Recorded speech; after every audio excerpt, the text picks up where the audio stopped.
Welcome back to rising Pakistan में खुश आमदीद। और हमारे जो स्पेशल एपिसोड्स हैं, स्पेशल एक्सपर्ट सेगमेंट है, उसकी सीरीज़ जो है वो इसका सिलसिला जो है वो भी जारी है। और इसी तरह से हम आपके लिए बहुत सारे ऐसे टॉपिक्स लेकर आते हैं, स्पेशली अपने एक्सपर्ट्स को लेकर आते हैं जो कि उन टॉपिक्स पे बात करते हैं। हम प्रॉब्लम्स की हम ज़रूर बात करते हैं कि ये प्रॉब्लम है, क्योंकि प्रॉब्लम आइडेंटिफाई करना भी बहुत ज़रूरी होता है, लेकिन at the same time expert को बुलाने का मकसद ये होता है कि उनसे हम उनके सोल्यूशंस जान सकें। तो आज प्रॉब्लम तो मैं बताऊंगी कि आज क्या हम डिस्कस करने में हमारा टॉपिक क्या है, लेकिन आज हमें ज्वाइन किया है हमेशा की तरह प्रोफेसर डॉक्टर कंवल अमीन साहिबा ने, first vice chancellor of university of home economics Lahore हैं ये। अस्सलाम वालेकुम। वालेकुम सलाम, बहुत शुक्रिया, मैं बिल्कुल ठीक। हमेशा की तरह आप हमारे साथ देती आ रही हैं अभी, और इम्पॉर्टेंट टॉपिक्स पे हम बातचीत करते आ रहे हैं, क्योंकि डेफिनेटली आपका जितना एक्सपीरियंस है वो हम देख रहे होते हैं, आपका काम बहुत ज़्यादा है, आप वैसे बहुत एक्टिव होती हैं। सो मैं चाहूँगी कि आज जो टॉपिक था बहुत ज़रूरी था। लास्ट टाइम हमने कहा था हम इसके ऊपर बात करेंगे, क्योंकि इस टॉपिक को बेसिकली कोई प्रॉब्लम समझता ही नहीं है, पीयर प्रेशर। पीयर प्रेशर शायद गुज़रे वक्तों में कोई इशू नहीं था, लेकिन अब जैसे जैसे मुसाबकत या जैसे कहते हैं कम्पिटिटिवनेस वो बढ़ती जा रही है सोसाइटी में, तो उसी हिसाब से पीयर प्रेशर भी बढ़ता जा रहा है। तो पीयर प्रेशर क्या है, डिफरेंट आपके से, मैं एक प्रोफेसर हूँ या एक टीचर हूँ, तो मेरा ये पीयर प्रेशर ये है कि मैं दूसरे से कितना बेहतर कर रही हूँ परफॉर्म। बिल्कुल। इसी तरह से एक बच्चा है, क्लास जो स्टूडेंट्स यंग स्टूडेंट्स हैं, तो वो जो क्लास फेलोज़ का प्रेशर है, ठीक है, कि मैं उससे आगे, वो मेरे से आगे तो नहीं बढ़ जाएगा, वो दूसरा, इसको हम से सादा अल्फाज में कहते हैं पीयर प्रेशर, जिसमें आप अपनी कारकर्दगी को बेहतर बनाते हैं इस वजह से कि आपसे कोई दूसरा आगे ना निकल जाए। अब बात यह है कि peer pressure is a positive thing, मुस्बत चीज़ भी है। अच्छा, वो ठीक किस है, तरह से? अब Because वो हमने हमेशा सुना है पीयर प्रेशर जी, नेगेटिव अब है। ये है, एक हर चीज़ जब तवाज़ुन में रहती है ना तो उसका फ़ायदा होता है। मुस्बत इस अंदाज में है कि आप मुस्बत अंदाज में अगर आप एक कंपटीशन में रहते हैं और अपनी सलाहियतों का, लेकिन हकीकत पसंदाना और अपने हालात का हकीकत पसंदाना जायज़ा लेते हुए अपनी कारकर्दगी को आगे लेके जाते हैं, तो that is good thing. Okay, ठीक है, लेकिन अगर एक आप पीयर प्रेशर को इस तरह से लेते हैं कि ये फ़लाँ मेरे साथ क्लास फेलो है या फ़लाँ मेरे साथ फैकल्टी कोलीग है, उसके सर्कमस्टांसेस और हैं, मेरे सर्कमस्टांसेस और हैं काम करने के, लेकिन मुझे हर हाल में उसी के बराबर अपने आप को लेकर आना है। मेरी सलाहियतें भी डिफरेंट हो सकती हैं, मेरे फैमिली इश्यूज भी डिफरेंट हो सकते हैं। तो जब आप उन सब, इसको हम कहते हैं वेरिएबल्स कह लें या जो भी पहलू हैं, अगर आप उनको एक साइड पे रख के सिर्फ उस रेस में लगते हैं, तो फिर वो बहुत ख़तरनाक हो जाता है। इसलिए कि वो फिर वो बहुत प्रेशर बनता है।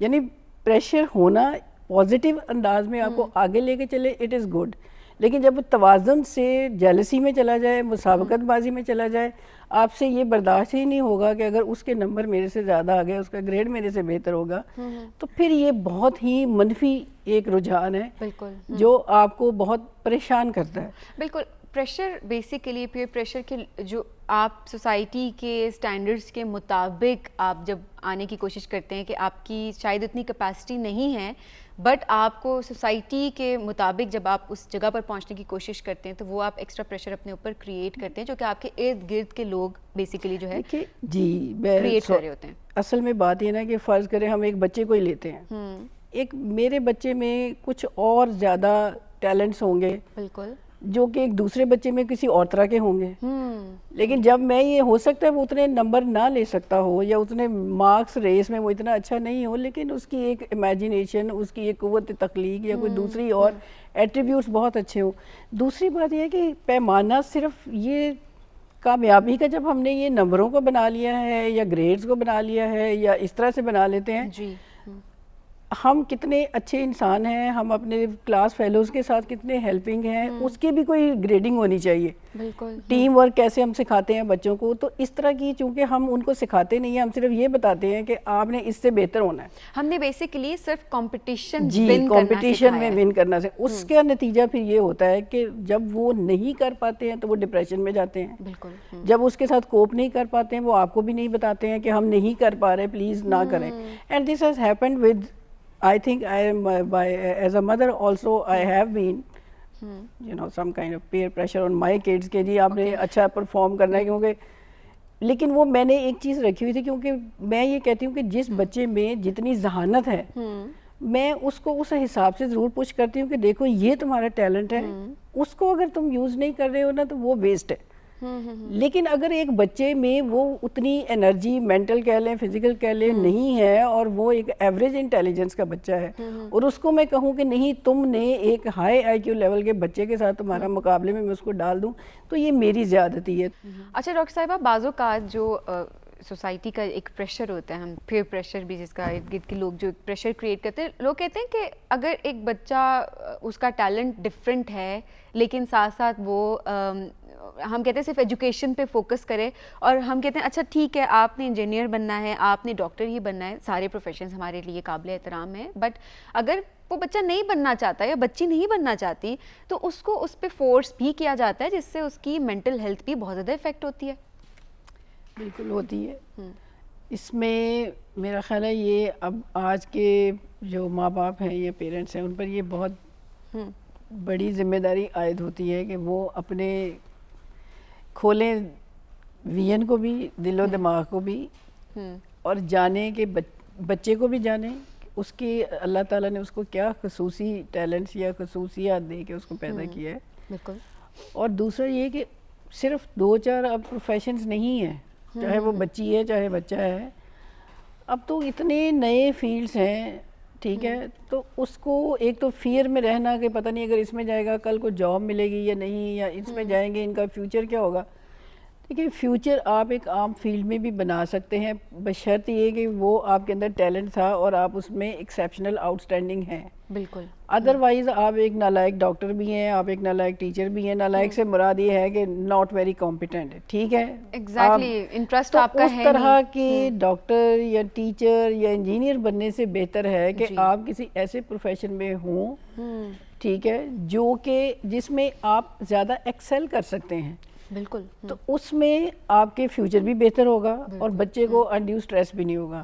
तो अब मेरा बच्चे को ज़बरदस्ती अगर आप उस फील्ड में डालते हैं ना जिसके लिए उसके अंदर नहीं है, वो से लेवर नहीं है या वो सलाहियत नहीं है, प्रिपेयर्ड भी नहीं है वो जिसके लिए, वो बिल्कुल वो पूरा अरसा वो स्ट्रेस में रहता है। मेरे अपने वालिद साहब मरहूम, वो मुझे मेडिकल डॉक्टर बनाना चाहते थे, लेकिन मुझे अंदाज़ा हो गया था, वो मुझे खुद ही हुआ था। अल्लाह का शुक्र है कि मैं ये कहती हूँ कि वो कुछ लम्हे आपके लाइफ में जैसे कहते हैं ना बिल्कुल ही बदल देते हैं आपकी ज़िंदगी को। तो मुझे मैट्रिक साइंस के साथ करके पता चल गया था कि ये मेरे बस का रोग नहीं है। मैंने वो फर्स्ट डिवीज़न ले ली है बहुत मेहनत करके, लेकिन इससे ज़्यादा मैं कर नहीं सकती और उतने नंबर मुझे जितने चाहिए मेडिकल में जाने के लिए वो मेरे आने नहीं है। So I just switch towards arts and social sciences. अब मुझे वो मज़ा आता है पढ़ के चीज़ें करने से, तो मैंने उसमें एक्सेल कर लिया। अब अगर मैं उसमें 2 साल एफएससी में फेल हो रही हूँ, फिर से ट्राई कर रही हूँ, नहीं हो रहा, अब मेरे अंदर वो साइंस के साथ जाने वाला वो ब्रेन मेरा नहीं है। बिल्कुल। तो मैं अपना टाइम वेस्ट करने की बजाय, अपनी एनर्जी वेस्ट करने की बजाय मैं दूसरी साइड पे चले गई हूँ। तो आपने कैरियर तो उसमें भी बना लिया। बिल्कुल। और डॉक्टर साहब आपकी एक प्रैक्टिकल अप्रोच थी, आपने बेसिकली आपके अंदर का जो टैलेंट है आपने उसको पहचाना कि नहीं ये बेशक अगर ये मैं करना भी चाहती हूँ लेकिन शायद मेरी इतनी कैपेसिटी नहीं है, मैं कोई और चीज़ बेहतर तरीके से कर सकती हूँ, तो मैं वो करूँगी। तो इसका फ़ायदा आगे से ये है कि मैंने अपने बच्चों पर ठीक है कुछ इम्पोज नहीं किया, सिवाय इसके कि उनमें जितना टैलेंट है या जितनी जहानत है उसका वो पूरा इस्तेमाल करें और उसको इस्तेमाल करके अपने लिए एक अच्छे एकेडमिक और प्रोफेशनल लाइफ के लिए प्रिपेयर्ड हो। तो वो जिस भी फील्ड में गए हैं दे आर माशाल्लाह से एक्सेलिंग, से डूइंग देयर बेस्ट। तो ये कोई ना वो कोई उनमें से डॉक्टर है, ना कोई इंजीनियर है, ना कोई कुछ है, but they are doing so well, so I am happy. Exactly. हाँ, सो डॉक्टर साहब दोनों प्रोफेशंस में मैं कहूँगी दोनों चीज़ों को साथ लेकर भी चला जा सकता है कि आप अपनी पढ़ाई आपने मुकम्मल कर ली, उसके बाद आपका जो टैलेंट है आप उसको भी लेके चलें, और जिस फील्ड में आपने पढ़ाई मुकम्मल की है आप उस फील्ड में भी आगे जा सकते हैं प्रोफेशनली। तो दोनों चीज़ों को साथ लेकर चला जा सकता है। आप क्या कहती हैं? आप जो बात कर रहे हैं ना उसमें 2 उसके पहलू हैं। एक ये है कि ऐसा फील्ड जिसकी आपकी एजुकेशन भी हो और वो आपका पैशन भी बने, ठीक है। दूसरी बात यह है कि आप एजुकेशन एक ले रहे हैं लेकिन जिसको हम कहते हैं ना हॉबीज़ के, ये मुझे वैसे इसका शौक है, ठीक है, वो और फिर जिस चीज़ का शौक होता है ना उसके लिए तो आप टाइम वैसे ही निकाल लेते हैं। एग्जैक्टली। तो आप मुझे अफसाने पढ़ने का शौक था, मैंने अपने मैट्रिक के दौरान अपने पेपर्स भी दिए और मैंने इतना बुलंद अफसानों का भी पढ़ लिया, किसी का बल्क पढ़ा हुआ था, because I wanted to do that. मुझे ठीक है, तो इसलिए रास्ते हम बच्चे खुद भी बनाते हैं, हमें उनको गाइड भी करना होता है। लेकिन सब बच्चे, मैंने ये देखा है, मुझे अफसोस भी होता है कि वो इतने खुशकिस्मत नहीं है कि उनको घर से प्रॉपर गाइडेंस मिले, दोस्तों से प्रॉपर गाइडेंस मिले। हर कोई कंफ्यूज्ड है, यू नो। इवन पढ़े लिखे भी पेरेंट्स जो है ना, वो भी पूछते हैं कि अच्छा आप बताएं हमारा बच्चा किस फील्ड में बच्ची या जा सकती है, उसके लिए क्या बेहतर है। मेरा यही जवाब होता है कि आप मुझसे ना पूछें, आप अपनी बच्ची से पूछें। बच्चे से पूछो। और बाज़ोकात ये देखा जा रहा होता है कि स्कोप क्या है भाई, अच्छा इंटरेस्ट है, कैपेसिटी है, कुछ है, वो नहीं नज़र आता, कोई भी देखता नहीं है उस चीज़ को, बस होता है अच्छा ये इस चीज़ का स्कोप है, इस फील्ड में ज़्यादा पैसे कमाए जा सकते हैं तो बस इस फील्ड में जाना है। तो हर चीज़ को पैसे से भी लिंक कर दिया गया है यहाँ और स्कोप भी देखें, जितनी तेज़ी से हमारी दुनिया बदल रही है ना, ये सारे डिजिटल रेवोल्यूशन के बाद, बिल्कुल, तो उसमें स्कोप को भी आप ये नहीं कह सकते कि 5 साल के बाद, अभी आर्टिफिशियल इंटेलिजेंस आपका कंपेटिटर इतना बड़ा जो है, ठीक है, मेडिकल प्रैक्टिस उस पे है और कितने काम हैं जो उसके ज़रिए से होंगे। तो मुझे नहीं पता कि इस वक्त जो प्रोफेशंस बड़े हम समझ रहे हैं, 5 साल के बाद उनकी क्या वैल्यू होगी। एग्जैक्टली क्या वैल्यू होगी, क्योंकि दौर चेंज हो रहा है, उसके साथ साथ आपको उस दौर के साथ आपको चलना पड़ जाता है। Thank you so much doctor साहिबा। डाइवर्स टॉपिक है, मैं हमेशा कहती हूँ हम बात करने पे जब आ रहे होते तो आप भी दिल से बात कर रही होती तो बातें बहुत सारी हो सकती है, लेकिन वक्त जो है वो बहुत कम है। बहुत वो कहते हैं ना, मेरे दिल के करीब हैं ये मौजूआत सारे ना। मैं बच्चों को देखती हूँ, चूँकि एजुकेशन में हूँ, तो फिर होता है कि इनको कोई इनकी ज़िंदगी आसान भी करे और कामयाब भी हो। अगला टॉपिक भी हमने सोच लिया है और वो भी हम लेकर आएंगे और हम दोनों उसके लिए बहुत एक्साइटेड हैं। अभी हम नहीं रिवील करेंगे, हम अगले सेगमेंट में उसको रिवील करेंगे। Thank you so very much. Thank you so much, have a good day. नाज़रीन, हम जाएंगे एक ब्रेक के जाने, ब्रेक से जब हम वापस आएंगे तो राइजिंग पाकिस्तान में वक्त हो जाएगा गेस्ट सेगमेंट का। आज का मेहमान कौन है राइजिंग पाकिस्तान का, इस ब्रेक के बाद।